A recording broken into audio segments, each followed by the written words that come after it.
नमस्कार, श्री बालाजी एजुकेशन में आपका स्वागत है और मैं विजय लक्ष्मी आज आपको बताऊंगी कि पदबंध किसे कहते हैं। पदबंध को जानने से पहले शब्द और पद को जानना आवश्यक है। शब्द दो या दो से अधिक वर्णों के सार्थक मेल को कहते हैं और जब यही शब्द वाक्य में प्रयुक्त होते हैं तो पद बन जाते हैं। उदाहरण, पेड़, पत्ता, गिरना 3 शब्द हैं और इन तीनों शब्दों से अगर मैं एक वाक्य बनाऊं, पेड़ से पत्ते गिरते हैं, तो तीनों शब्द वाक्य में प्रयुक्त होकर पद कहलाएंगे, क्योंकि वाक्य जो है वो एक व्याकरणिक इकाई में वाक्य में शब्द जो है वो बन चुके हैं और शब्द एक स्वतंत्र इकाई है, उसका कोई ना कोई अर्थ होता है।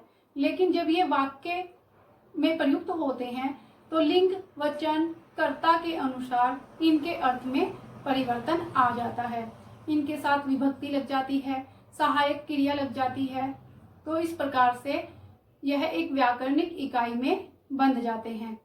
शब्द और पद के बारे में अधिक जानकारी अगर आप चाहते हो तो हमने शब्द और पद की एक वीडियो बनाई है, नीचे डिस्क्रिप्शन में आप उसका लिंक देख सकते हो। अब हम पदबंध के बारे में जानेंगे कि पदबंध क्या है। तो शब्द जो कि वाक्य में प्रयुक्त होकर पद कहलाते हैं। अब बात है पदबंध की। जब एक से अधिक पदों का समूह वाक्य में एक ही व्याकरणिक इकाई का काम करता है तो उसे पदबंध कहते हैं। अर्थात जब एक से अधिक पद, या ये कह सकते हैं कि एक से अधिक शब्द जब वाक्य में प्रयुक्त होते हैं और एक ही व्याकरणिक इकाई का काम करते हैं तो वही पदबंध कहलाते हैं। व्याकरणिक इकाई क्या है? जैसे संज्ञा के बारे में बताते हैं, या सर्वनाम के बारे में बताते हैं, या क्रिया के बारे में बताते हैं, तो उन्हें हम पदबंध कहते हैं। जैसे दशरथ पुत्र राम ने रावण को मारा। अब यहाँ पर जो राम है, अगर मैं यहाँ लिखती कि राम ने रावण को मारा तो भी इस वाक्य का यही अर्थ होता। अब यहाँ लिखा गया है दशरथ पुत्र राम ने रावण को मारा, तो दशरथ पुत्र जो है, दोनों पद दशरथ भी और पुत्र भी दोनों राम के लिए प्रयुक्त हुए हैं, वो राम से ही जुड़े हैं। और राम क्या है? संज्ञा है, तो राम संज्ञा है, इसलिए ये क्या कहलाएगा? ये संज्ञा पदबंध कहलाएगा। तो पदबंध को 6 भागों में बांटा गया है, या ये कह सकते हैं कि पदबंध के 6 भेद हैं। पहला भेद है संज्ञा पदबंध। बंगले के पीछे खड़ा पेड़ गिर गया, तो यहाँ अगर ये लिखें पेड़ गिर गया तो भी पेड़ गिर ही गया, और बंगले के पीछे खड़ा पेड़ गिर गया तो भी इस वाक्य का यही अर्थ होगा। तो ये जो बंगले के पीछे खड़ा पेड़ है, इसका संबंध पेड़ से ही है, ये पेड़ के बारे में ही हमें बता रहा है।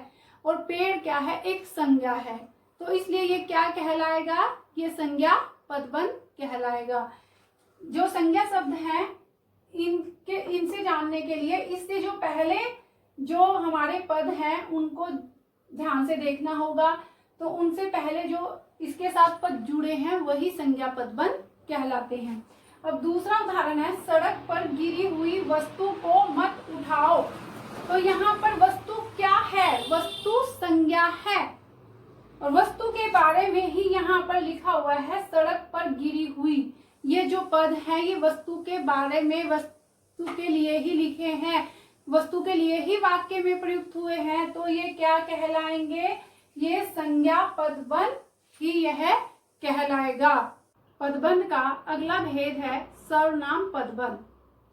पदों का ऐसा समूह जो सर्वनाम पदों का बोध कराता है सर्वनाम पदबंध कहलाता है। जैसे सदैव काम करने वाले आप खाली क्यों बैठे हो, तो जो आप है ये क्या है? ये सर्वनाम है, और यहाँ पर आपके लिए ही ये सारे पद, चारों पद प्रयुक्त हुए हैं, तो ये आप, सदैव काम करने वाले आप क्या कहलाएगा? सर्वनाम पदबंध कहलाएगा।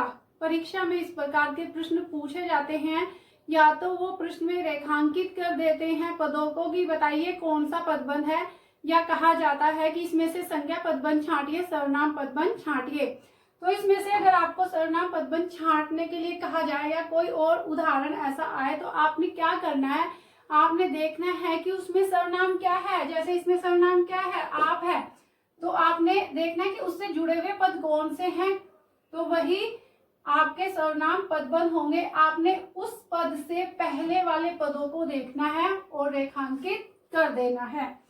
उसके बाद है सिंह की तरह दहाड़ने वाले तुम कांप रहे हो। अब तुम क्या है, तुम भी सर्वनाम है। तुम, आप, मैं, आपका, तुम्हारा, ये सब क्या है, सर्वनाम पद हैं। तो यहाँ पर भी ये सिंह की तरह दहाड़ने वाले तुम के बारे में ही बात कर रहे हैं, तुम के बारे में ही बता रहे हैं, इसलिए ये सर्वनाम पदबंध है। बहुत ही आसान है। जो भी पदबंध हमने छांटना है, संज्ञा छांटना है, सर्वनाम छांटना है, तो वो देखो कि जो सर्वनाम है तो सर्वनाम को देखिए और उससे पहले वाले पद देखिए कि वो उसके साथ कौन से पद जुड़े हुए हैं। उसके बाद है विशेषण पदबंध। पदों का ऐसा समूह जो विशेषता को व्यक्त करता हो, विशेषता को बताता हो, वो विशेषण पदबंध कहलाता है। जैसे राम ईमानदार और परिश्रमी है। तो राम तो संज्ञा है सहायक क्रिया है, और ईमानदार और परिश्रमी क्या है, पता ही है आपको कि ये विशेषता बता रहे हैं, विशेषण पदबंध है। तो अगर होता यहाँ राम ईमानदार है तो फिर तो ये पदबंध ना कहलाता, क्योंकि पदबंध वही कहलाएगा जहाँ एक से अधिक पद होंगे और विशेषता बता रहे हो, या क्रिया के बारे में बता रहे हो, या सर्वनाम के बारे में बता रहे हो, पदबंध उसे ही कहा जाएगा। तो ये ईमानदार और परिश्रमी 3 पद हुए, इसलिए ये क्या हुए, ये विशेषण पदबंध है। ऐसे ही ये अगला उदाहरण है, गुलाब के समान खिलने वाले उदास क्यों हो।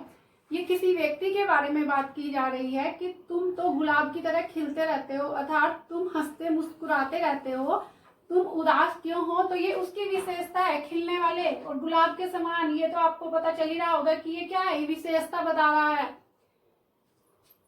अब है अगला पदबंध क्रिया पदबंध, जिसे बहुत ही आसानी से समझा जाता है, क्योंकि जो अंग्रेजी भाषा है उसमें क्रिया बीच में होती है, जबकि हिंदी जो होती है उसमें क्रिया वाक्य के अंत में ही होती है। तो रवि बाजार चला गया था, ये एक उदाहरण है। अब इसमें क्रिया क्या है, चलना और जाना। चलने से बना है चला और जाने से बना है गया, और था है ये सहायक क्रिया है जो काल को बता रहा है कि वाक्य किस काल का है। तो चला गया था ये था सहायक क्रिया है, ये चला गया था सारा क्रिया पदबंध ही कहलाएगा। उसने कुत्ते को मार डाला, उसने यानी किसी भी व्यक्ति ने, तो इसमें क्रिया क्या है, मारना और डालना, दोनों क्रियाएं हैं, तो इसलिए ये मार डाला क्रिया पदबंध कहलाएगा। पदबंध का अगला भेद है क्रिया विशेषण पदबंध। पदों का ऐसा समूह जो क्रिया की विशेषता का बोध कराता है उसे क्रिया विशेषण पदबंध कहते हैं। जैसे वह गेंद की तरह लुढ़कता हुआ आया। अब यहाँ पर जो आया पद है वो क्या है, ये क्रिया है, और जो वह पद है ये सर्वनाम है। और गेंद की तरह लुढ़कता हुआ, ये किसकी विशेषता है, ये क्रिया की विशेषता है कि जब वो आया तो गेंद की तरह लुढ़क कर आया।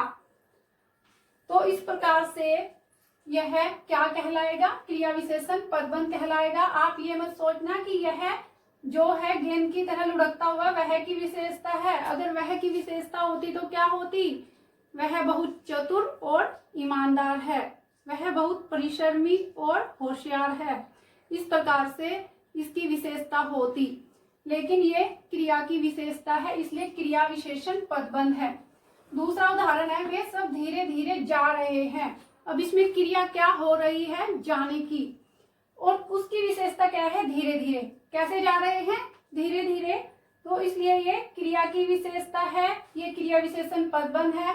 यहाँ पर धीरे धीरे जो है 2 बार आया है, इसको हम पदबंध ही मानेंगे, इसको 2 पद ही माना जाएगा। ऐसा नहीं है कि धीरे धीरे आया है तो इसको हम 1 पद मानेंगे, नहीं, ये पदों का समूह ही है, ये पदबंध ही है। उसके बाद संबंध बोधक पदबंध। संबंध बोधक पदबंध में पदों का जो समूह है वो संबंध को दर्शाता है। जैसे धन के अभाव में राम पढ़ न सका। अब राम पढ़ नहीं सका, क्यों नहीं पढ़ सका, क्योंकि उसके पास धन नहीं था। राम का संबंध किससे हुआ, पढ़ाई का संबंध किससे हुआ, धन से। तो इसमें क्या आएगा, के अभाव में भी इसी में आएगा। ये मैंने गलती से अंडरलाइन नहीं किया इसको।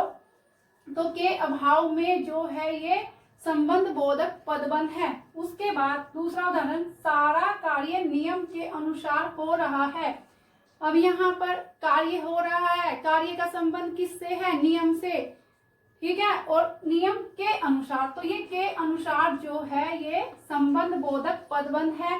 जब और पदबंध को हम देखते हैं तो उसमें मैंने क्या बताया था आपको संज्ञा सर्वनाम विशेषण में कि आपने सबसे बाद वाला पद देखना है, संज्ञा देखनी है तो संज्ञा पदबंध देखना है तो संज्ञा पद देखना है और उससे पहले अंडरलाइन कर देनी है। लेकिन इसमें ऐसा नहीं है, इसमें जो संबंध बोधक है वो क्या माना जाएगा, एक तरह से मतलब आसान मैं तरीका आपको बता रही हूँ। जैसे के अभाव में के अनुसार एक दो उदाहरण और मैं आपको देती हूँ। जैसे राम अपनी पत्नी से दुखी होकर भाग गया, तो इसमें क्या आएगा? से दुखी होकर, ठीक है। और एक उदाहरण और ले लेते हैं, मोहन अपनी माँ को प्रसन्न करने के लिए घर आया, तो इसमें क्या आ जाएगा? को प्रसन्न।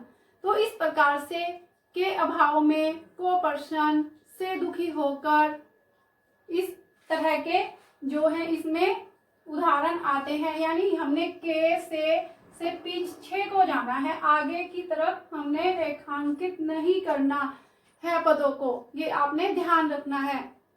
तो अगर आपको आज पदबंध से जुड़ी ये जानकारी अच्छी लगी हो तो कमेंट बॉक्स में लिखकर जरूर बताएं। धन्यवाद।